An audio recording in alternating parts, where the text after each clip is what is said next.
Bote bandeko balandi ya magazine d'actualité Christian chez vous bisika na sobozu libaku ya kolanda biso mokolo ya lelo report à Washington.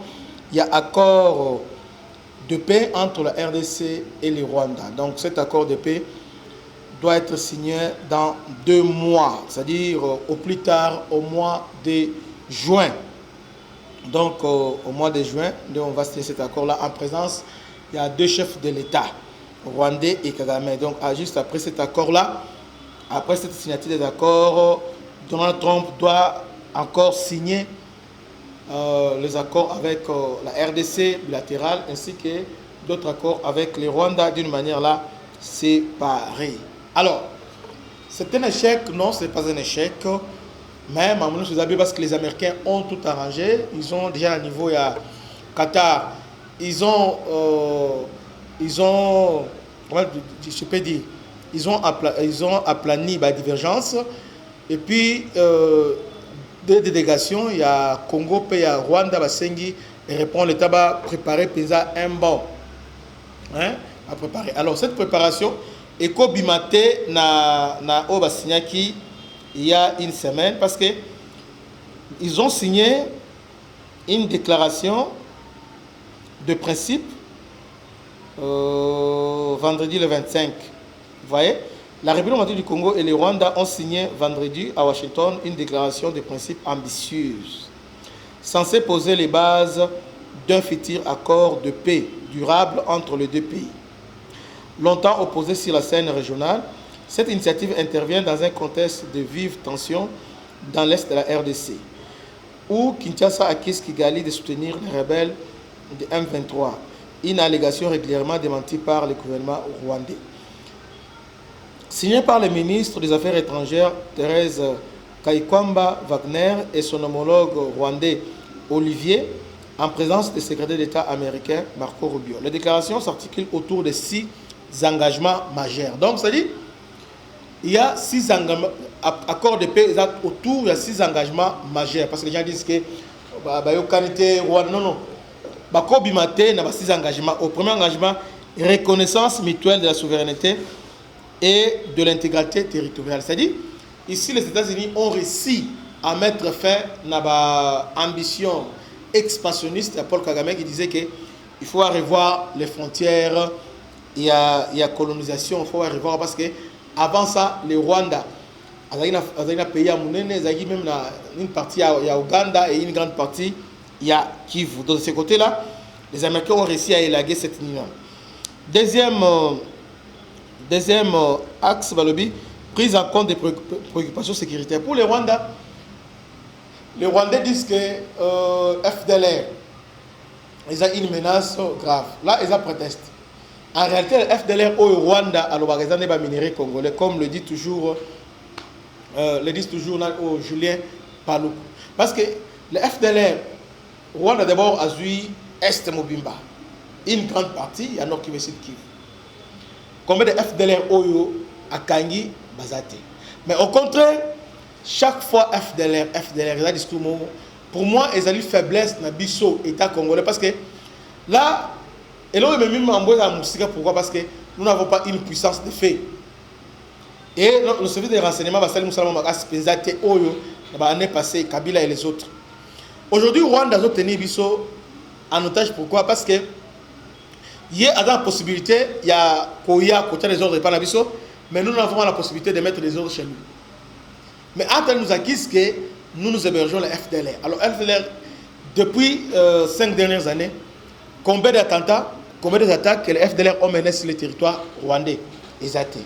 Alors que, étant que l'État congolais, on pouvait aussi s'organiser en sorte que tout mener l'attaque sur le territoire rwandais, avec vraiment le vrai FDLR. Alors que Rwanda, avec FDLR, apprendre dans notre monde FDLR, on pouvait aussi le faire. On pouvait le faire parce que M23 aujourd'hui, les gens au Congo n'ont pas de FDLR, FDLR, c'est négatif.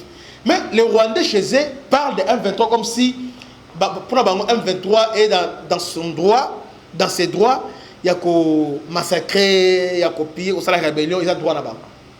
Et ils parlent ça ouvertement comme ça, sans se gêner. Mais chez nous, quand on parle de questions FDLR, vous ne voyez pas que c'est compliqué.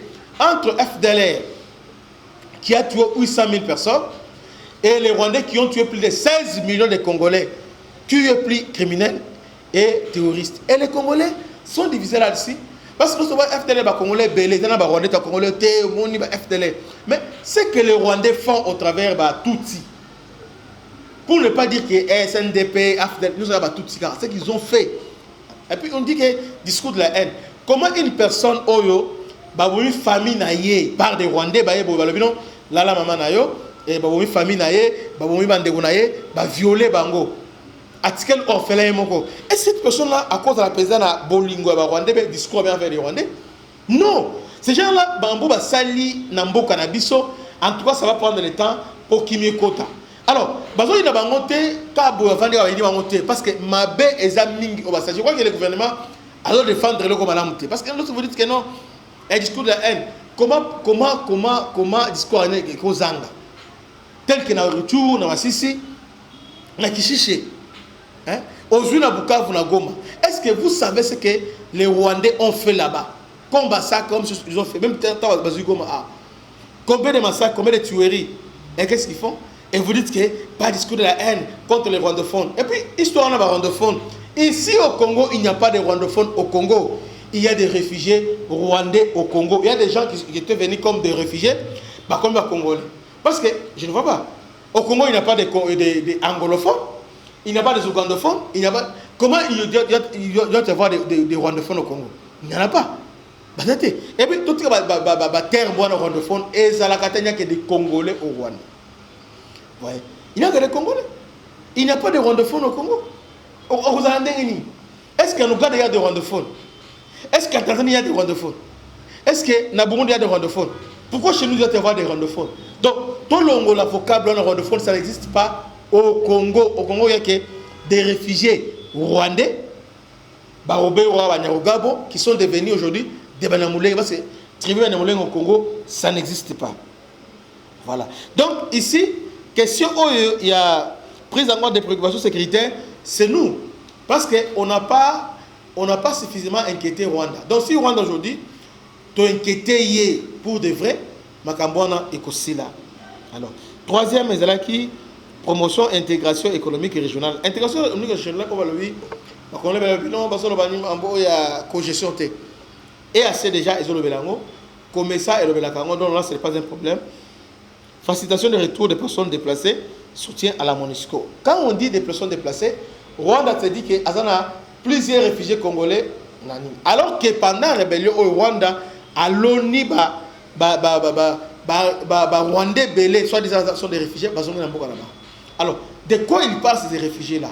Et aussi, depuis des années, les réfugiés rwandais en 59, il y a 61, ainsi qu'en 94, ils sont au Congo. Pourquoi Congo a besoin en Rwanda? Les Congolais aussi doivent demander ça que les réfugiés rwandais bazonga na Rwanda. Parce qu'ici, il n'y a pas de place pour la banque. C'est vraiment favoriser Pablo Onoso. Vous voyez? Facilitation de retour des personnes déplacées, soutien à la MONUSCO. Élaboration d'un accord de paix. Voilà ces axes Oyo, Bakosala, traiter dans 2 mois. Dans 2 mois, quand ils vont venir, dans 2 mois, alors, il y a un accord de paix définitif. Je crois que Rwanda a tout la manœuvre pour dribbler à côté de M23 et que Simbati. D'ailleurs, aujourd'hui, dans Gabon, le président Bakuta Ina Boulo, Boulo, ça va être le président de la République. Machal Boulo, c'est le président de la République. Dans la prestation serment, il y a le président gabonais. Parce qu'il a prêté serment l'élo. Alors, suivant maintenant, analyse, il y a confrère RFI sur cet accord avec la RSI. Suivons ça. Bonjour. aujourd'hui est une étape importante puisque, vous l'avez dit, les représentants de la RDC et du Rwanda se retrouvaient à Washington pour présenter en fait leur vision du projet de paix final. Donc chacun présentait un avant-projet. Ça fait suite, évidemment, la signature de la déclaration de principe, vous savez, la semaine dernière, qui avait été donc signée à Washington avec le secrétaire d'État Marco Rubio pour tenter mettre fin à un conflit qui dure depuis des décennies. Donc il était question du respect des frontières entre les deux pays, de la lutte contre les groupes armés, la stabilité et la sécurité dans la région, c'est très important pour les Américains, d'autant plus que ce qui intéresse surtout, ce qui motive l'administration américaine actuellement, ce sont surtout les accords bilatéraux qui sont en train d'être discutés sur les minerais critiques, vous savez, des ressources importante pour les chaînes d'approvisionnement mondiales. C'est dans l'esprit de cette administration Trump à négocier ce genre d'accords sur les minéraux, sur les ressources naturelles. Et donc, il y a des négociations entre d'un côté Washington et Kinshasa, puis d'un autre côté entre Washington et Kigali pour obtenir le meilleur accord possible. Un des accords économiques qui servent donc les intérêts stratégiques des Américains, qui permettront à terme aux entreprises américaines et occidentales d'investir des milliards de dollars dans les mines congolaises et dans des projets d'infrastructure pour soutenir l'exploitation minière dans les deux pays. Donc une fois que ce sera finalisé en fait ces deux accords, une nouvelle réunion est prévue dans 3 semaines à Washington avec Marco Rubio et les ministres des Affaires étrangères des deux pays africains pour signer déjà un premier pas, vraiment la dernière étape avant un accord final signé là en grande pompe, ça devrait être en juin ou juillet à Washington, mais cette fois avec le président américain Donald Trump, avec ses homologues de la RDC et du Rwanda, même avec d'autres chefs d'État africains. Là, ça sera vraiment une grande cérémonie, un accord final de paix dans l'espoir donc de mettre fin à ce conflit qui dure depuis des décennies encore une fois. Vous savez, pour l'administration Trump, ça sera très important de signer cet accord puisque pour le moment, cette administration a bien du mal à obtenir la paix dans d'autres endroits du monde et on pense notamment au conflit en Ukraine entre donc l'Ukraine et la Russie. Bolandiango, c'est par ces numéros que nous mettons un peu final à ces nouveaux numéros. Que Dieu vous bénisse. À la prochaine. Ciao.